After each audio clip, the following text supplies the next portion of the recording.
ஒருமுறை ஒரு அழகான இளவரசி இருந்தாள். பல்வேறு கற்கள், மாணிக்கங்கள், மரகதங்கள், வைரங்கள் போன்றவற்றின் அரிய சேகரிப்புகளை அவர் மிகவும் விரும்பினார். சிறிது நேரத்திற்குப் பிறகு எல்லாவற்றையும் அவள் பெற்றாள். அவள் மகிழ்ச்சியற்றவளாக மாறினாள். அவள் மிகவும் சோகமாக இருந்தாள். ராஜா அவளை மகிழ்ச்சியாக பார்க்க விரும்பினான்.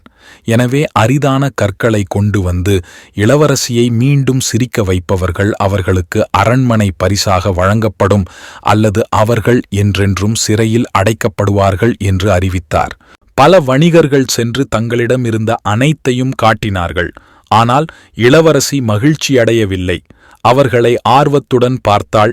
பிறகு வருத்தம் அடைகிறாள். ஒருநாள் சில வியாபாரிகள் வந்து இளவரசி என்ன செய்வாள் என்று பயந்தனர். ஆனால் ஒரு வியாபாரிதான் வெகுமதியை பெறுவேன் என்று மிகுந்த நம்பிக்கையுடன் இருந்தார். மற்ற வணிகர்கள் ஒவ்வொருவராகச் சென்றனர். அவர்கள் அனைவரும் சிறைக்கு அனுப்பப்பட்டனர். இப்போது கடைசி வணிகர் உள்ளே சென்று இளவரசிக்கு கிடைத்ததைக் காட்டினார். உடனே இளவரசி முகத்தில் புன்னகை பூத்து கல்லை எடுத்தாள். மன்னன் ஆச்சரியமடைந்தான். பின் வணிகரிடம் சொன்னான், சில மாதங்களில் அரண்மனையை கட்டி முடிப்பதன் மூலம் உனக்கு வெகுமதி கிடைக்கும். சிறிது நேரம் கழித்து ராஜா அவரை அழைத்து, என் இளவரசியை எப்படி சிரிக்க வைத்தீர்கள் என்று கேட்டார்.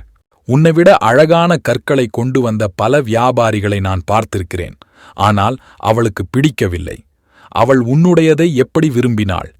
மெர்ச்சன் சொன்னான், மை லார்ட் பிரின்சஸிடம் எல்லாமே இருக்கிறது. அவள் எல்லா அழகையும் பார்த்திருக்கிறாள். அதனால் மெல்ல மெல்ல அந்த கற்களின் அழகு அவளை கவரவில்லை. அப்போது எல்லா வியாபாரிகளும் அழகான கற்களை காட்டினார்கள். அதனால் இளவரசி எதை தேர்ந்தெடுப்பது என்று குழம்பினாள். ஏனென்றால் எல்லாரும் நல்லவர்களாகவும் அழகாகவும் இருக்கிறார்கள்.